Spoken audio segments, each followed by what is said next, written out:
Bien, pues bueno, bienvenida Belén. Espero que esté teniendo una muy buena semana. Y pues bueno, vamos a comenzar con la clase entonces. Bien, entonces para ello le pregunto entonces a usted, ¿qué es lo que recuerda de la clase pasada? ¿Qué vimos?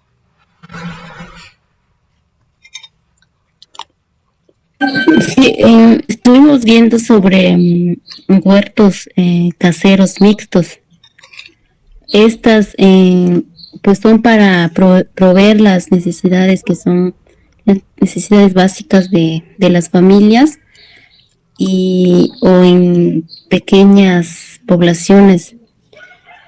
Ah, También estos huertos mixtos se caracterizan porque tienen una gran variedad de cultivos y también animales, y porque también su producción es durante todo el año.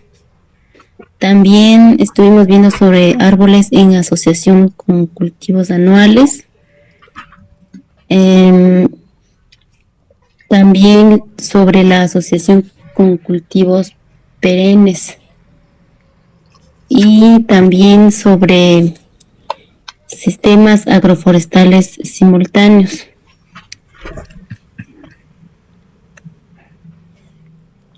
Ok, muchas gracias Belén.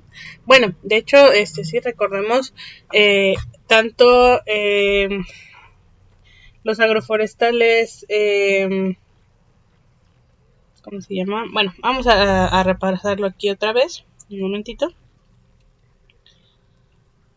A ver. Mm,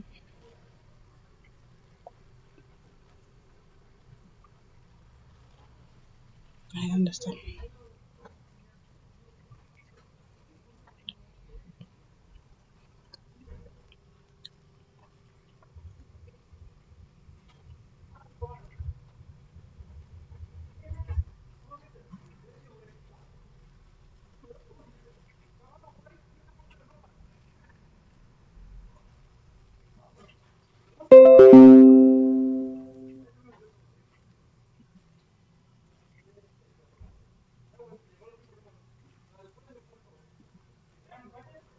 A ver, voy a compartir pantalla y me dice cuando lo vea, por favor. Ay.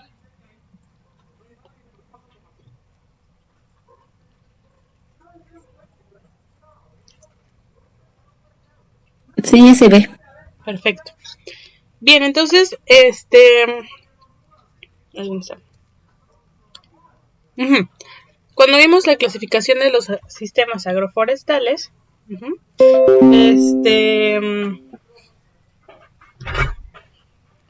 teníamos los secuenciales y los simultáneos. Ujú. Los secuenciales, pues recordemos que va a ser el mismo espacio, pero primero se pone un sistema y al siguiente se pone el otro sistema. Uh-huh. Mientras los simultáneos, todos los sistemas están ocurriendo al mismo tiempo. Uh-huh. Igual, van a ser en el mismo lugar. Uh-huh. Y entre esos, pues entraban los árboles en asociación con cultivos perennes, los que entran con cultivos anuales y los huertos caseros mixtos. Uh-huh. Ok, entonces pues sí, estábamos viendo que básicamente aquí la diferencia, porque aquí ambos, tanto los de árboles en asociación, pues bueno, tenemos los que usamos ya la parte arborícola, y bueno, arbórea, y aparte, la diferencia va a ser si los cultivos son perennes, es decir, que tienen hojas todo el año, o si son cultivos anuales que, pues bueno, vamos a tener que ir renovando año con año.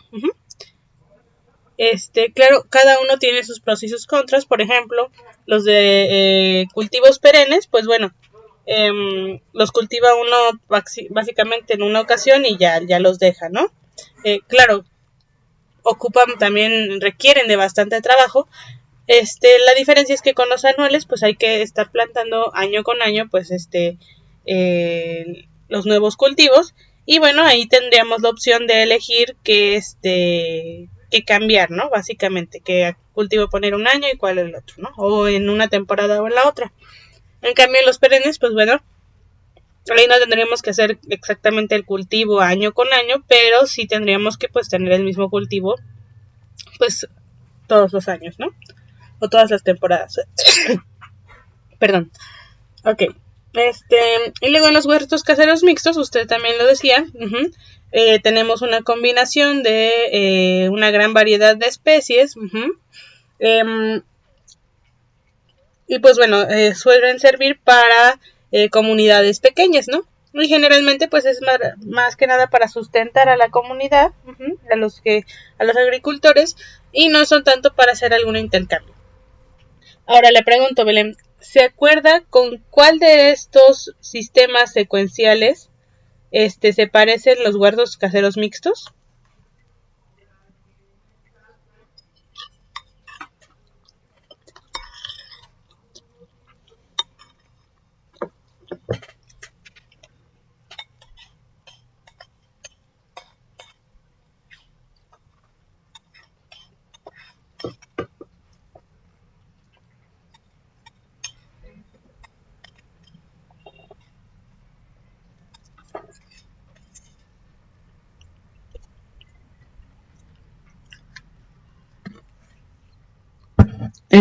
Los simultáneos.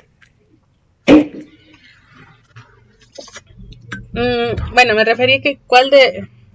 Bueno, los huertos mixtos son simultáneo. ¿A cuál de estos? Ajá. Bueno, más bien, el huerto casero mixto, ¿a cuál de estos dos, es decir, a la agricultura migratoria o el sistema Townsend, se parece en características? ¿Se acuerda o ya no se acuerda mucho?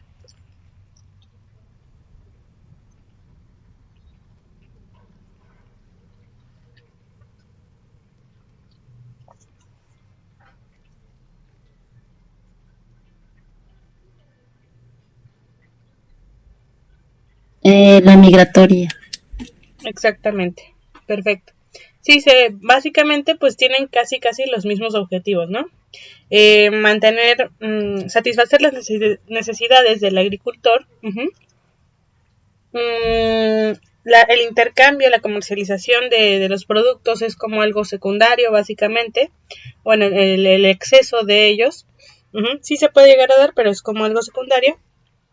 Y bueno, la única diferencia, básicamente, o sí hay varias, pero la diferencia principal entre estas dos es que en el sistema, perdón, en la agricultura migratoria, pues va a ser el mismo terreno, pero en una temporada va a haber cierta vegetación y en otra va a haber otro tipo de vegetación.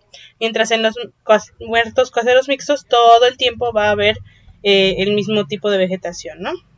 Por eso son simultáneos. Ok.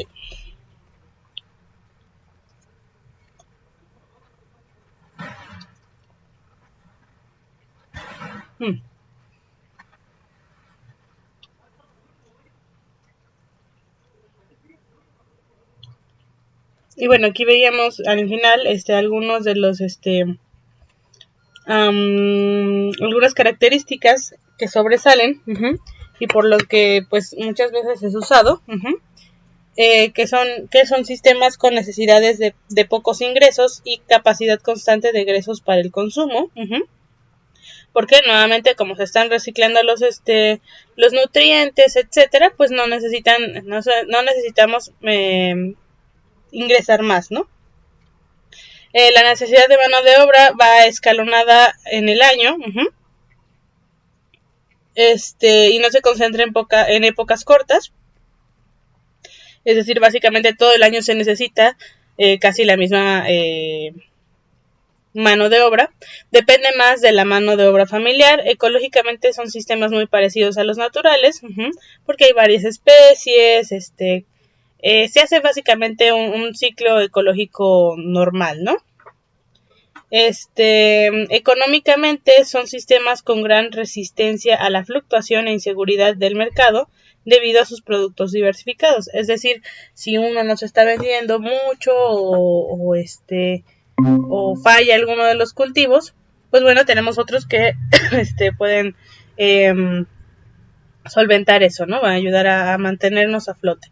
Y bueno, en estos huertos caseros la producción por unidad de superficie es bastante elevada.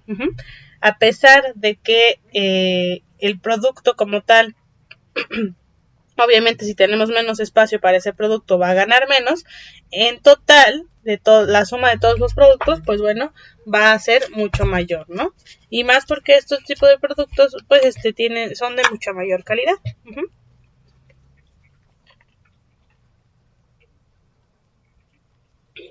¿Hasta aquí vamos bien, Belén? ¿Hay alguna pregunta? Sí, todo bien. Perfecto. Ahora, vamos a pasar con los sistemas silvopastoriles. Bueno, creo que ya habíamos entrado a esta parte de los silvopastoriles.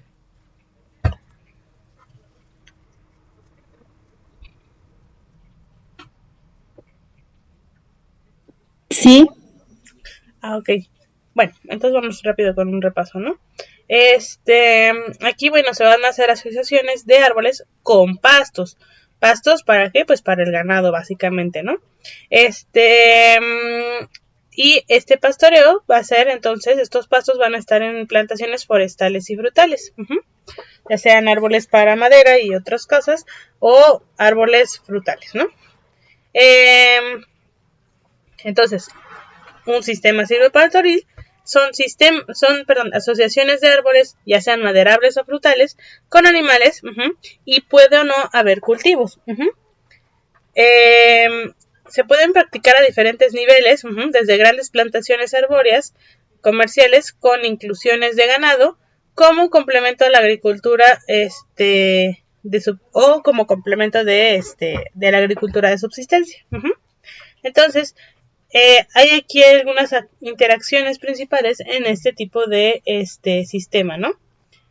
Primero, la presencia del componente animal cambia y puede acelerar algunos aspectos del reciclaje de nutrientes, ¿no? Porque aquí, pues bueno, ya tenemos otro organismo que va a hacer el proceso de los nutrientes y va a ser mucho más rápido que se descomponga y regrese la materia y los nutrientes, pues al suelo, ¿no? Para que los vegetales puedan volver a utilizarlos. Sin embargo, si la carga animal es alta, la compactación del suelo puede afectar el crecimiento de árboles y otras plantas asociadas, ¿no? Sabemos que, pues bueno, son animales, el ganado es bastante pesado, y sabemos que una de las consecuencias de que se encuentren en algún lugar es el apisonamiento, ya que son tan pesados y al tener pezuñas, pues bueno, aplastan y compactan el suelo, donde va a ser mucho más complicado para las plantas pues volver a crecer, ¿no? Las preferencias alimenticias de los animales pueden afectar la composición del bosque, es decir, pueden acabar más con una parte, etcétera, y los árboles proporcionan un microclima favorable para los animales, sombra, ya no tendríamos que hacer nuestra galerita y además pues les dan sombra y frescura, etcétera, entre otras cosas, ¿no? Y los animales participan en la diseminación de las semillas, lo cual favorece la germinación. Muchas plantas suelen, aunque uno podría creer, llegar a pensar que están buscando que no se coman sus frutos, etcétera, para poder sobrevivir, muchas plantas tomaron la ventaja evolutiva de que pues bueno, el animal se comiera su fruto, lo procesara y con ello diera ciertas indicaciones a la semilla para que fuera a germinar, ¿no? Y se le da el plus de que, pues bueno, ya se encuentra al excretarse y salir la semilla, pues bueno, ya se encuentra con una buena cantidad de abono, pues ya hecho, mucho más avanzado, que puede ayudar a crecer. Ok, permítame un segundo.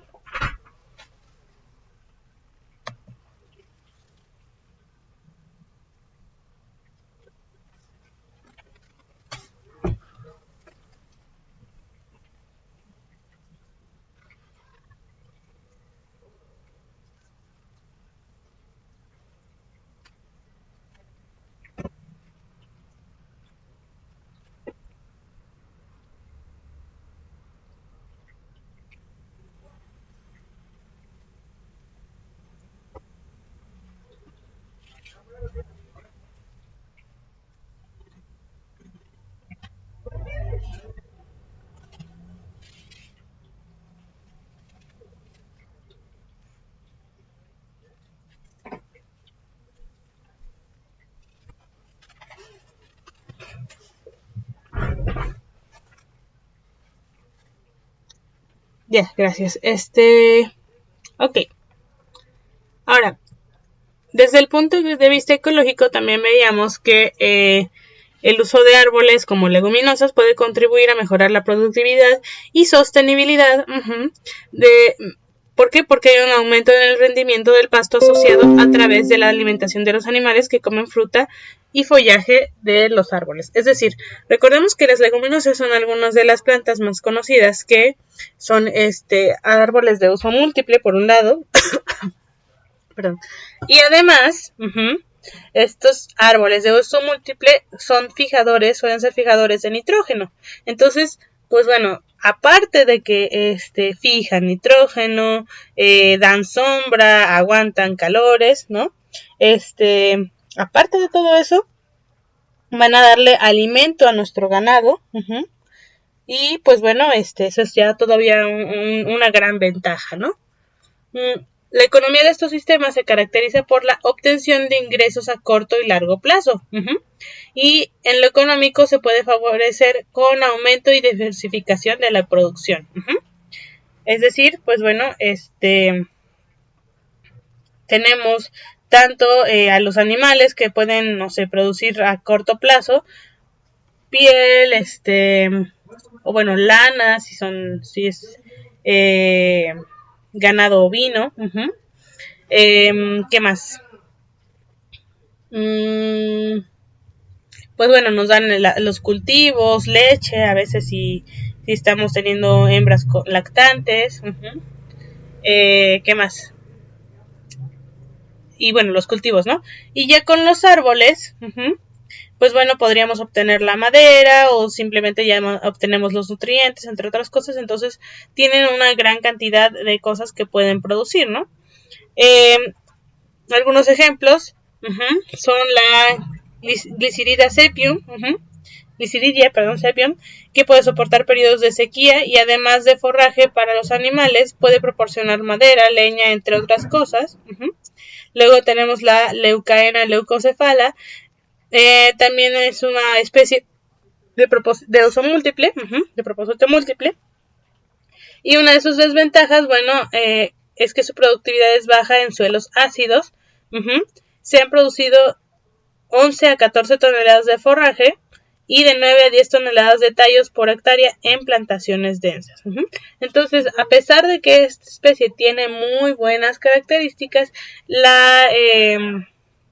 lo malo, por decirlo así, sería que en suelos muy ácidos pues no podríamos ponerlos, no tan fácil o no nos produciría tanto, ¿no? Entonces tendríamos dos opciones, o poner la especie pero que no nos produzca a su máximo, o poner otras especies alternativas que pues se adaptan mejor a nuestras posibilidades, ¿no? de clima. Y Erythrina puepigiana y Erythrina vertebrata se pueden obtener leñas, fruto, forraje y madera, ¿no?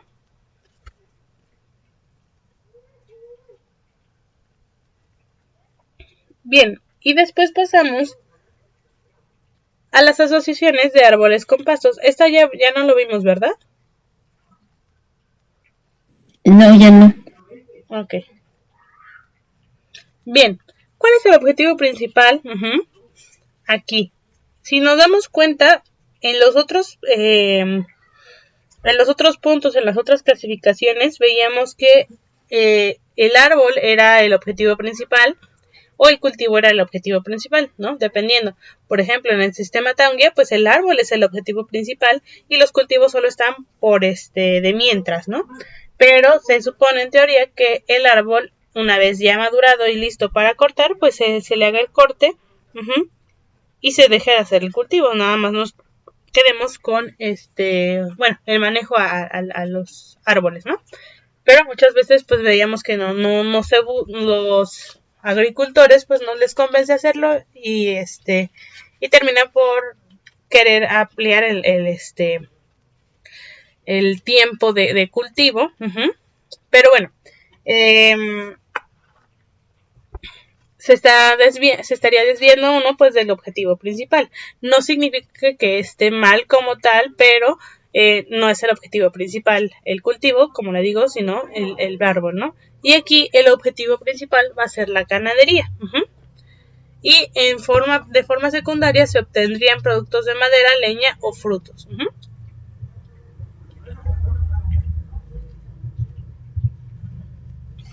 Aquí los animales se van a alimentar con hierbas, con hojas, frutos y otras partes de los árboles.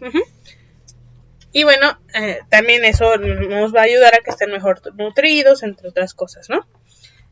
Y se van a cortar parcelas de bosque para destinarlas entonces a la ganadería. Y se deja en pie los árboles valiosos como el cedro rojo, Cedrela odorata, el laurel, Cordia aliodora, y la guayaba, Syrium guajaba, ¿no? De esa manera, los árboles que queden en las parcelas son utilizados para sombra y refugio.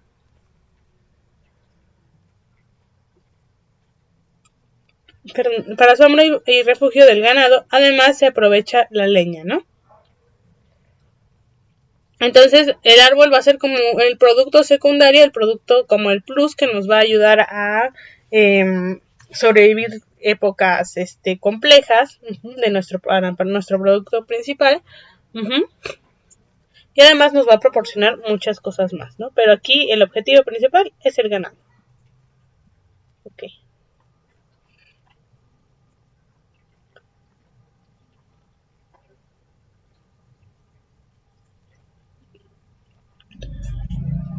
Bien, entonces tenemos el pastoreo en plantaciones forestales y frutales.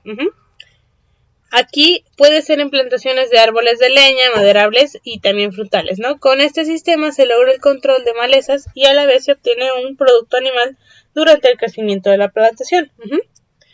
Pero se debe de tomar en cuenta pues lo siguiente, ¿no? Si los animales se encuentran en una plantación de frutales, se debe de cuidar que no dañen a la cosecha. Si se siembra una pastura en la plantación, la sombra puede reducir la tasa de crecimiento del pasto. También los efectos de la alopatía de la plantación de Eucalyptus spp o de las plantaciones de pinus, el cambio de pH, por las plantaciones de pinus, pueden afectar el crecimiento de las pasturas. Los animales pueden defoliar o dañar a los animales de la plantación si esta no se maneja con cuidado. Entonces, aquí en este tipo de sistema, pues bueno, ya nos empiezan a hablar de varios conflictos que pueden ocurrir al momento de hacer una combinación como esta. ¿Por qué? Porque bueno, finalmente pues estamos tratando de emular un sistema natural, pero no es natural. Y nosotros tenemos ciertos objetivos que a veces no se pueden cumplir por más que uno quiera, ¿no? Ok. Permítame un segundito más, por favor. Ya regreso.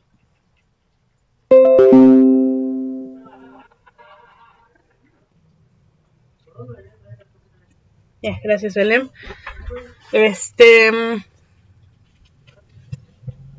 Bueno, entonces pues puede haber algunas dificultades en este tipo de plantaciones, entonces hay que tomarlas en cuenta, ¿no? Básicamente, pues la interacción natural que hay entre plantas y animales, donde pues cada uno tiene sus métodos en los que pues se defienden o toman ventaja de las demás especies y por eso han llegado hasta acá, ¿no? Pero como nosotros queremos cierto resultado y aminorar costos, precios y optimizar todo, entonces pues bueno, nos damos... a veces hay algunas cosas que nos pueden complicar este tipo de sistemas y que básicamente pues tenemos que tomar en cuenta antes de aplicar este tipo de técnica de agroforestería, ¿no?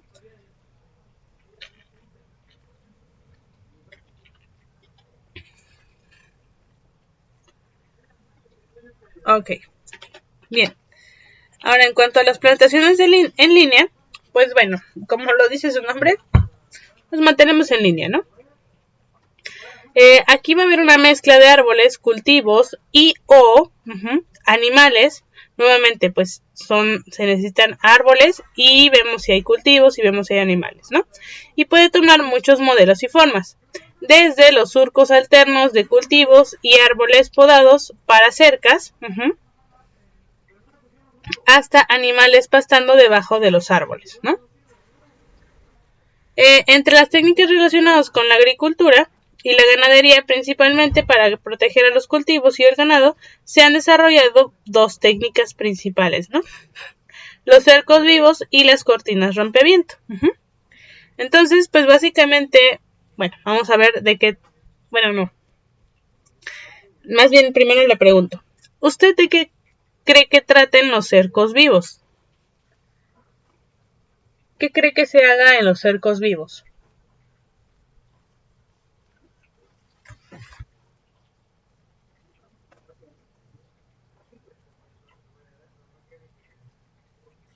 Sería como proteger los linderos, por ejemplo, y además pues se sirve como para la seguridad de esas plantas que están dentro del terreno. Ok, bien. ¿Y las cortinas rompeviento de qué cree que sean? ¿O cuál cree que sea su objetivo principal?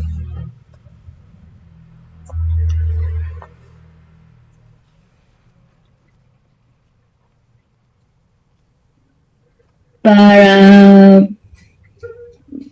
pues como su nombre lo dice, ¿no? Para reducir si hay mucho viento, pues que el viento no entre tan fuerte o tan violento en las plantaciones.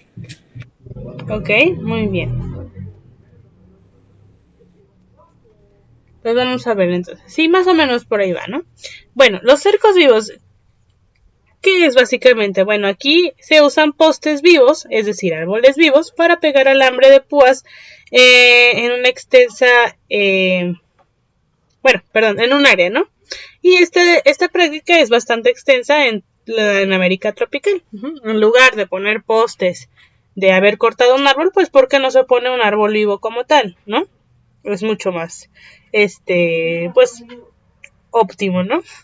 Aquí los cercos vivos se encuentran en varios países de Latinoamérica y del Caribe, y este sistema se practica, desde el nivel del mar hasta tierras altas de 2.500 metros sobre el nivel del mar.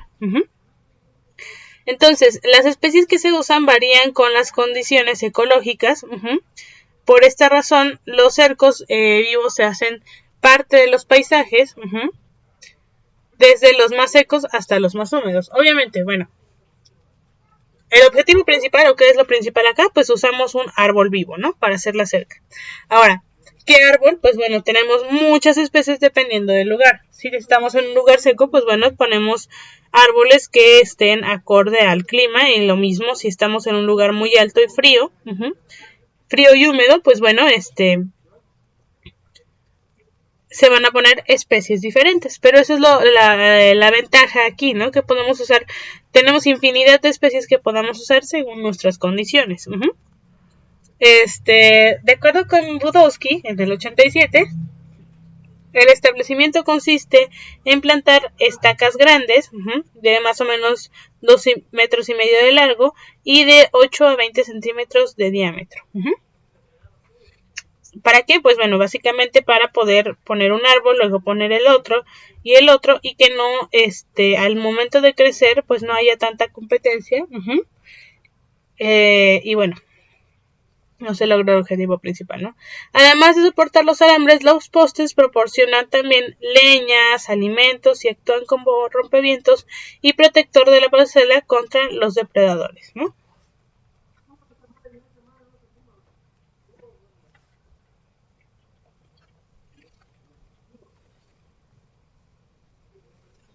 Ok. Y bueno, aquí vemos varios ejemplos de cercos vivos, ¿no?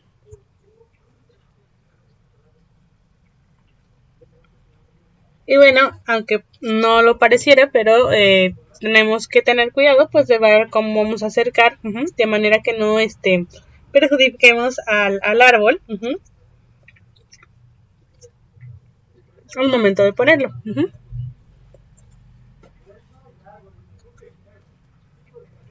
Ok. Ahora, ¿qué pasa con las cortinas rompeviento? Bueno, básicamente es una técnica que también se emplea en muchas partes del mundo. Y bueno, ¿cuál es el requisito? ¿Cuál es la importancia? ¿Dónde radica la mayor importancia? Bueno, es en el, como dice, diseño.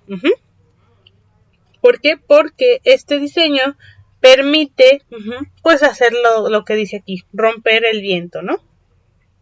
Ok. El solo establecer una cortina de rompevientos no es suficiente para proteger adecuadamente el cultivo. Una cortina de rompevientos debe ser diseñada en forma de varias hileras de árboles y arbustos arreglados en diferentes estratos, ¿no? Siempre hay que sembrar pastos o plantas herbáceas debajo de los árboles. Esto es muy importante. Y el área protegida más grande cuando la cortina es un poco permeable y también si son repetidas a lo largo del terreno. Entonces son aquí algunos consejos, algunas cosas importantes.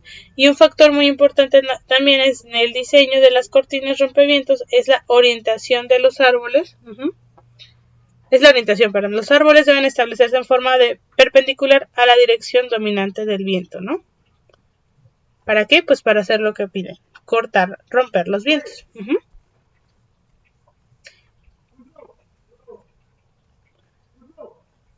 Bien, entonces, por ejemplo, aquí vemos varios ejemplos de las cortinas rompevientos. Una de ellas es esta, por ejemplo, ¿no? Si nos damos cuenta aquí, tenemos árboles muy altos, árboles medianos o arbustos y luego pastos, ¿no? Hierbas. Y entonces aquí vemos una pequeña comparación de qué es lo que pasa con una cortina rompevientos para nuestro cultivo. Como sabemos, pues bueno, el viento es materia que se está moviendo en grandes masas a través de nuestro planeta, pero pues básicamente obedece mucho a la parte física de las leyes de la física, donde pues bueno, por ejemplo, el aire caliente es el que suele subir y el aire frío es el que suele bajar, ¿no? En este caso, pues bueno, vemos cómo tenemos nuestro cultivo y nuestra cortina rompeviento. Y entonces, tenemos aquí árboles pequeños, arbustos pequeños, medianos y grandes. Y entonces vemos que el viento viene más o menos a unos 7 kilómetros por hora. Y entonces tenemos que cuando sube pues va a perder cierta intensidad, ¿no?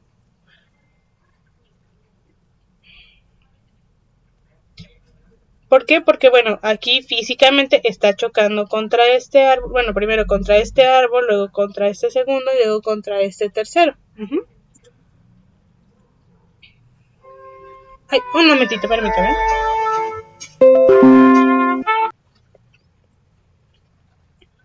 Ya, gracias Belén. Entonces, regresando, ¿no? Aquí. Si el viento directamente viniera hasta acá, pues bueno, pegaría directamente en el cultivo, ¿no? Pero al igual que como con una montaña, bueno, parecido como con una montaña, pues bueno, se encuentra con algo físico y ya tiene cierta barrera, y entonces en parte viento pues se desvía, porque tiene que llegar a algún lado, y otros pues aminoran su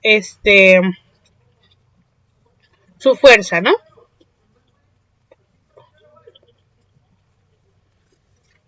Y bueno, vemos entonces que se hacen ciertos giros con menos potencia.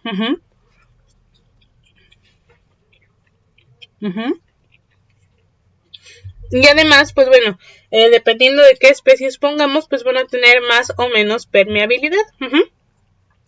Y bueno, permeabilidad, recordemos que no solamente son líquidos los que pasan, sino pues sustancias, ¿no? En este caso, pues el aire. Y pues bueno, Ok. Aquí tenemos otro ejemplo. Haciendo una comparación entre cortinas permeables e impermeables. Si nos damos cuenta, pues bueno, aquí tenemos un frente permeable. Vamos a acercarnos un poquito más. Lo malo es que está pixeleado, pero si nos damos cuenta, ¿no? Aquí se ve que no es tan densa la vegetación. Y aquí pues sí la vemos mucho más densa, más firme, ¿no? Más cerrada. Ok. Entonces, vemos aquí como en una cortina permeable e impermeable, en ambas, tenemos, pues bueno, la curva por el desviamiento, el desvío del aire, pero, ¿cuál es la diferencia aquí? Bueno, que en la cortina permeable, pues sí pasa el aire, claro, con menos intensidad, pero pasa, y pues sigue recto. En cambio, en la impermeable, los giros de viento, tanto los que vienen aquí como los que van para acá, no se van a mantener rectos, ¿no? Sino se van a mantener en giro. Y nos damos cuenta que hay una zona de protección mayor en una zona permeable que en una impermeable, ¿no?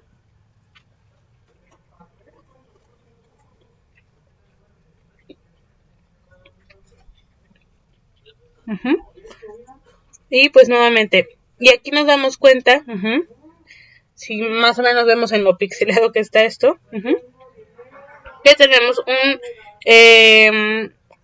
diferentes especies, y aquí nuevamente pues si bien por ejemplo acá vemos casi la misma planta, aquí pues sí ya podemos ver que son especies diferentes, arbustivas y arborícolas, y pues bueno, aquí vemos árboles más altos que acá, ¿no? Y también vemos estrato herbáceo, como si fuera una sucesión como tal, es decir, una vegetación natural, ¿no? Y aquí ya pues tenemos al cultivo. Y aquí finalmente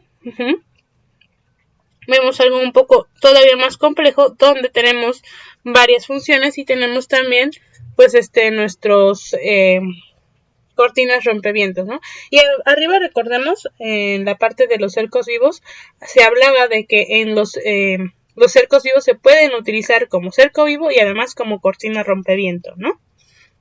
Ok. Entonces tenemos aquí ya una función pecuaria, una forestal, la agrícola, nuevamente la forestal, ¿no? Tenemos nuestra cortina de viento, rompeviento, y estos podrían usarse como cercos vivos, ¿no? Vemos gran diversificación de especies y de funciones también. Recordemos que en un sistema, los componentes no son como tal el objeto, la pieza, sino la función que van a comprender, ¿no? Que van a realizar. Bien. Entonces, ¿vamos bien hasta aquí, Belén? ¿Hay alguna pregunta, comentario?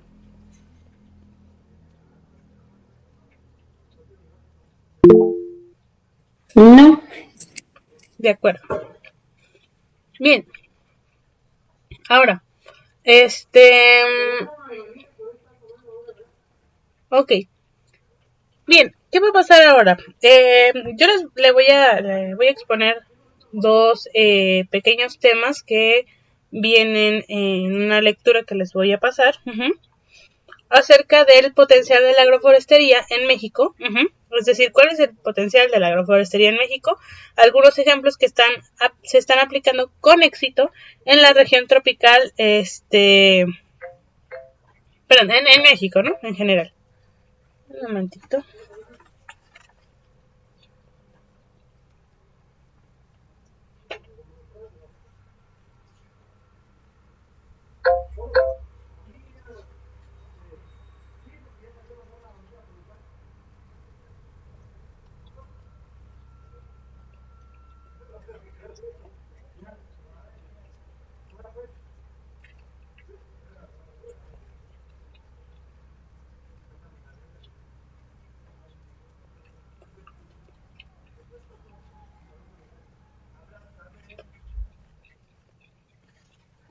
Ya, gracias. Ok. Entonces, yo lo que voy a hacer es le voy a exponer los dos ejemplos, cómo se deben de exponer más o menos, y en las próximas clases, en la próxima o dentro de 2 clases, ahorita lo hablamos bien, usted y su compañero Alejandro van a exponer el resto de los ejemplos, de que son muy cortos, como ve, pues nada más es una diapositiva, de pues ejemplos de cómo se está usando la agroforestería en México, ¿no? Entonces, yo les voy a dar el tema, y bueno, el título, por ejemplo, cultivo en callejones de frijol, de árbol de maíz en Ixtahuaco, Veracruz, y viene luego el autor, ¿no? Porque son artículos científicos, resumidos. Entonces, aquí está, Morán Valente es el autor y lo hizo en 1999. Entonces, ¿qué es lo que les pido? Bueno, primero le expongo, ¿no? Bien, el primer ejemplo son plantaciones de cedro rojo y caoba en Calakmul, Campeche, por Sosa Jarquín en el 97, ¿no? Ok, entonces, en el área de bosque modelo de esta reserva, ¿dónde se llevó a cabo? En el área de bosque modelo al este de la reserva de la biosfera en Calakmul, Campeche, ¿no? Y pues bueno, aquí hay un pequeño mapa, donde pues bueno nos dice dónde está la reserva de la biosfera en Calakmul, ¿no? Tenemos a México, tiene el mapa de México, tiene más encerrado, aquí está la península, y vemos que está Campeche y nos enseña dónde está la reserva, ¿no? De la biosfera en Calakmul. Así puede ser de específico en donde se está llevando. Hay algunos artículos científicos y mucho más ocurre cuando se habla de especies sensibles, donde sí se dice más o menos en dónde se llevó a cabo el estudio, pero no especifica tanto en dónde es, con pelos y señales básicamente. ¿Por qué? Porque pues son lugares que deben de ser protegidos, de pues bueno, posibles peligros, ¿no? Entonces son lugares que se debe de proteger pues el anonimato, ¿no? Entonces bueno, aquí nos dice, fue en el área del bosque modelo al este de la reserva de la biosfera de Calakmul, Campeche, ¿no? Con que me pongan esto, ya. Y aquí hay una pequeña imagen también de cómo es Calakmul. Y bueno, entonces, ¿cuál fue el objetivo aquí? Evaluar el desarrollo de plantaciones de cedro rojo y caoba, cómo crecen en sistemas agroforestales. ¿Y cómo vamos a evaluar esto? Bueno, obteniendo variables dasométricas y de sobrevivencia, identificando las mejores condiciones de crecimiento en diferentes tipos de suelo y bajo diferentes tipos de manejo. Entonces, básicamente vamos a medir ciertos parámetros de los árboles, de las plantaciones, y vamos a tener como diferentes plantaciones con diferentes características. Vamos a medir esas características, luego vamos a medir a los árboles inicialmente, luego los vamos a medir después y vamos a ver cuáles han tenido mejores resultados. Entonces, y bueno, entre estas diferencias en las que se encuentran estas plantaciones, bueno, tienen diferentes tipos de suelo y diferentes tipos de manejo, ¿no? Ahora, ¿qué fue lo sobresaliente en este estudio? Pues bueno, que por ejemplo, el cedro rojo a una edad de 5 años presenta una altura de más o menos 5.4 metros, bajo manejo mediano en el suelo Puslum, y el diámetro de 8.73, es decir, pues no el doble, pero sí bastante cantidad, el 50% más de centímetros, en el suelo, Puslum bajo un manejo bueno. Entonces vemos que aquí hay un manejo mediano y nos da cierto grosor, y un manejo bueno nos da un grosor mucho mayor, ¿no? En el cedro rojo. En el caso de la caoba se obtuvieron los mejores resultados en altura a la edad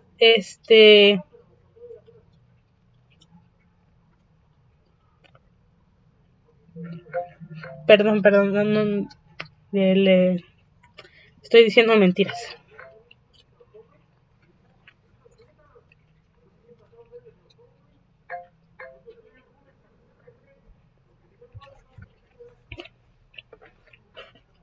Ok, disculpe. Entonces, perdón, un cedro a la edad de 5 años, a una altitud de 5.40 metros, perdón, una altitud, a una altura, es decir, que creció ya 5.40 metros acá, teniendo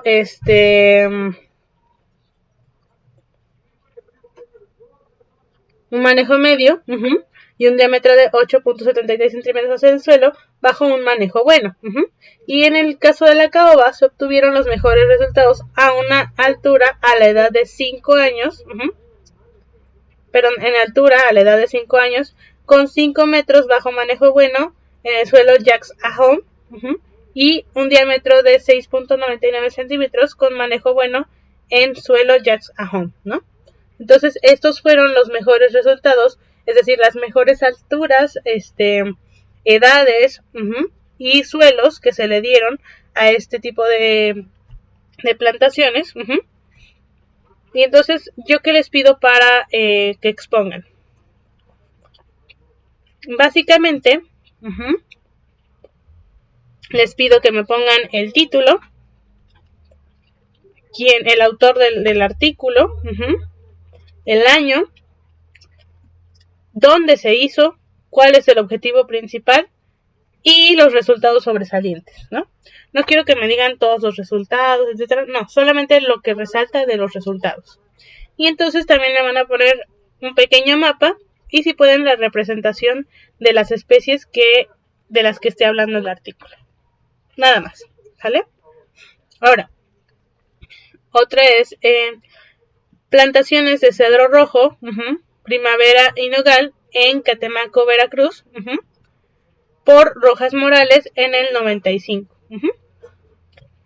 Bueno, ¿dónde fue? En la región de los Tuxtlas, Catemaco, Veracruz, ¿no? Están. Y una pequeña representación de cómo se ven los Tuxtlas, Catemaco, cómo es más o menos el área, y aquí un pequeño mapa para ubicarse, ¿no?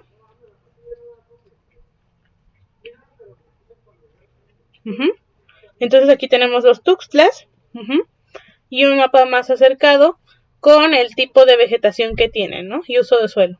Bosques, acá, selvas, uso agrícola, pastizal, otros tipos de vegetación, como aquí, cuerpos de agua y áreas urbanas, ¿no? Bien. Bueno, ¿cuál es el objetivo o fue el objetivo de esta investigación? Bueno, evaluar la factibilidad financiera de un proyecto en una plantación comercial de cedro rojo en un sistema agroforestal. Es decir, qué tan viable o no es este sistema, ¿no? Para el cedro rojo. Aquí, ¿qué se hizo? Bueno, se trabajaron 532 hectáreas. Se trabajaron 532 hectáreas financiados por FIRA Banrural, y beneficiando a 270 productores de bajos ingresos que combinan la plantación con cultivos agrícolas tradicionales, ¿no? Olvidé decir que está el objetivo y cómo lo hicieron, ¿no? A grandes rasgos. Aquí, pues bueno, ¿qué se hizo? Se tomaron las variables, etcétera. Aquí que se usaron 532 hectáreas, financiados por quién, ya dice, y a quiénes beneficiaron, ¿no? Va a variar de artículo en artículo, pero bueno, es de manera general cómo se hicieron las cosas, ¿no? Entonces, ¿dónde? ¿Cuál objetivo? ¿Cómo se hizo?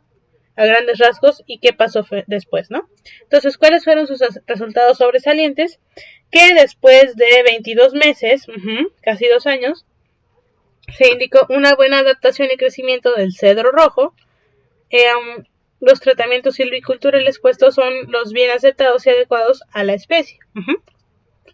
Financieramente, el programa es rentable y trae otros beneficios, como se llegó a saber que tuvo control de la erosión, regulación de la infiltración del agua, estabilidad social para la creación de empleo y el mejoramiento general del ambiente.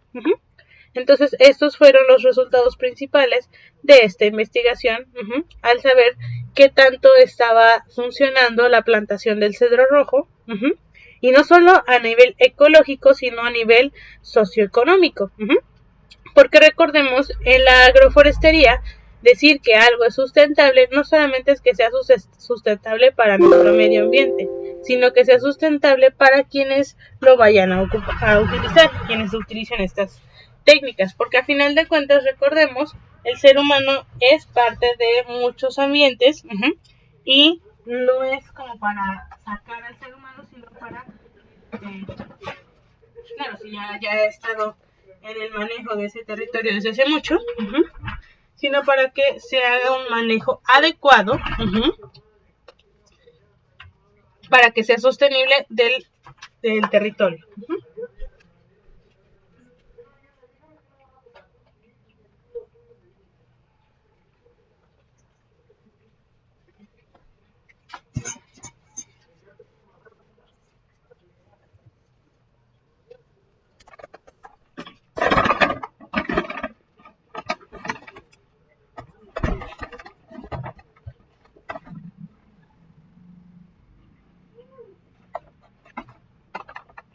Un segundito, Belén, permítame.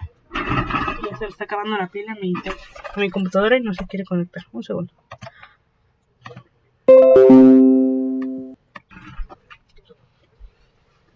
Híjole, Belén, ya está por apagarse mi computadora, pero creo que se dañó el cable de electricidad.